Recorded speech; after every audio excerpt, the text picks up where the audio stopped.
ყოველ ბავშვს აუცილებლად უნდა კონდეს ახალი წლის განცდის ბედნიერება, საჩუქრების ბედნიერება, ღონისძიებების, ზეიმების ბედნიერება და არავინ ამ ქვეყნად ეს არ უნდა წავართვათ.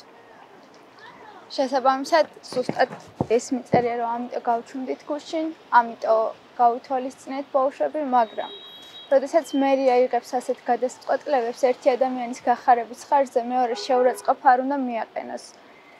როდესაც გამოდის მომღერალი და ამბობს, რომ ქვეყანაში შექმნილი მძიმე ვითარების გამო და ნამდვილად ტრაგიკული სურათი გვაქვს თბილისში და ნამდვილად მძიმე მდგომარეობაა იქ. ამ ვითარების გამო ვერ იმღერებს ნიუ-იორკში, ვერ იმღერებს საქართველოს სხვადასხვა ქალაქებში, მაგრამ მისთვის ახალციხეში პრობლემა არა, სიმღერა არ არის პრობლემა. 18,000 ლარად შეურაცხყოფელია ეს პირადად ჩემთვის და ამიტომ დგავარ აქ და ამიტომ ვაპროტესტებ ამას.